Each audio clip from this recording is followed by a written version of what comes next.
kenapa saya mengambil judul ini? Yang pertama adalah produksi benih ikan bawal yang timbul sebuah permasalahan di mana terjadi ketidakseimbangan antara kebutuhan masyarakat akan benih ikan bawal dengan ketersediaan benih itu yang berkualitas dan memiliki kualitas yang banyak. Kemudian kualitas ini dipengaruhi karena ada beberapa faktor internal dan faktor eksternal. Di mana kualitas ini sendiri dijelaskan dalam sebuah penelitian sebelumnya oleh Mukrika itu pada tahun 93 ada di negara yang saya bagikan itu kasusnya bahwa daya tahan telur itu sangat minim sekali, kita 34,5%. Kemudian menurut Sukendi tahun 2005 itu sekitar 39%. Kemudian menurut satu lagi itu menurut Adianto tahun 2002 itu sekitar 63%. Artinya hampir sekitar 50% telur itu tidak menetas gitu. Ini sebuah permasalahan yang harus kita tekankan gitu.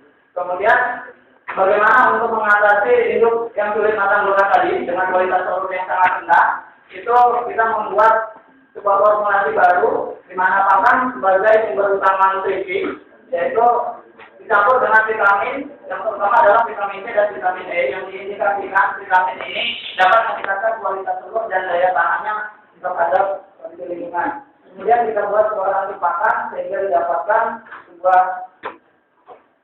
patokan nutrisi yang tepat untuk induk dan larva yang akan dihasilkan.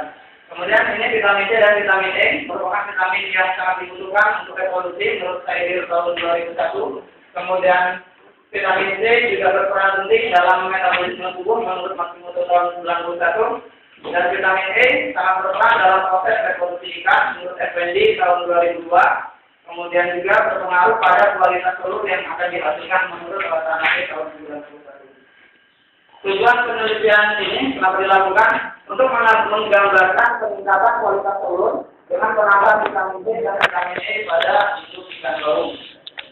Kemudian manfaat penelitian diharapkan dapat memberikan informasi berikutnya adalah dari pakan.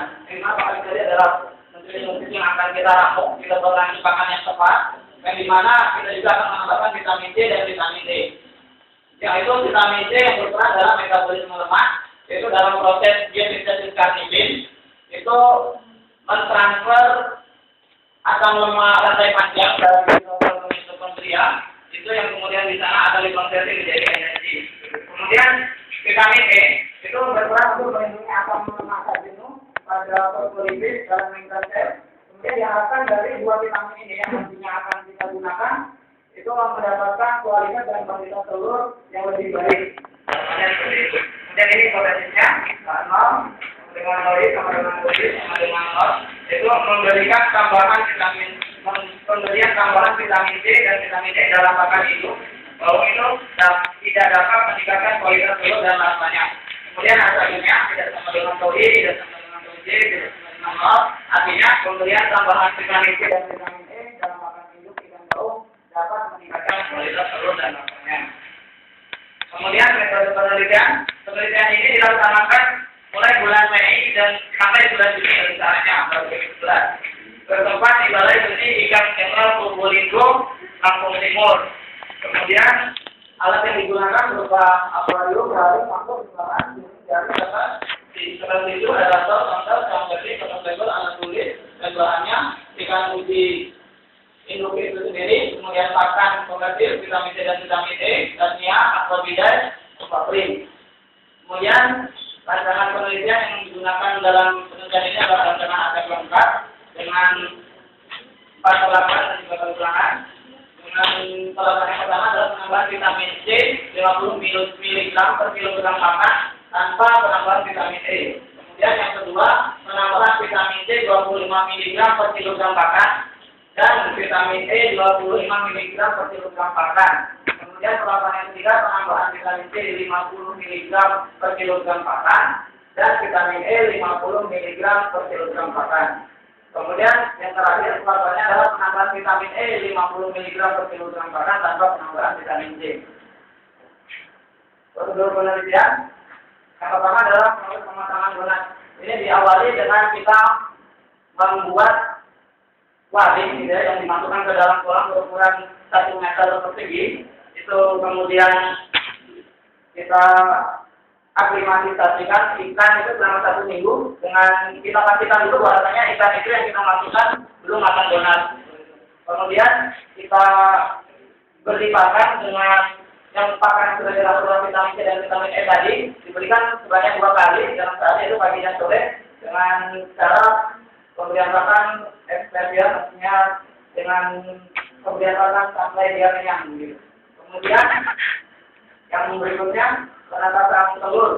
Penatasan telur ini dilakukan dengan tadi ketika induk dicek dalam sebanyak 1 kali 2 minggu, itu kita lihat tingkat kematangan donatnya, sudah matang donat atau belum. Dan ketika induk sudah matang donat, kita ambil, kemudian kita stripping, kita masukkan ke dalam mangkok. Begitu juga dengan yang jantan, kita stripping, kemudian kita aduk dengan bulu ayam, gitu ya. Kita masukkan tadi. Kemudian kita letakkan di kaca kolektor berukuran 20 kali 40 cm. Kemudian kita masukkan ke dalam akuarium dan kita tunggu sampai menetas. Kemudian pemeliharaan larva dari larva yang tadi kita masukkan dalam akuarium, kemudian kita pelihara, kita masukkan ke dalam akuarium yang berukuran 60 kali 50 kali 40 cm. Itu sebanyak 100 ekor, kemudian kita amati setiap hari perkembangannya, kemudian kematiannya. Kemudian parameter yang diamati, yang menjadi parameter utama dalam penelitian ini adalah penentuan asam lemak bebas. Ini menjadi parameter utama bagaimana kualitas telur itu nanti bisa benar-benar meningkat atau tidak kualitasnya. Itu kita hitung persentasenya dengan mililiter NaOH dikalikan S dikalikan berat molekul asam lemak dibagi berat sampel dikalikan 1000, hasilnya dikalikan 100 akan didapatkan persen asam lemak bebasnya.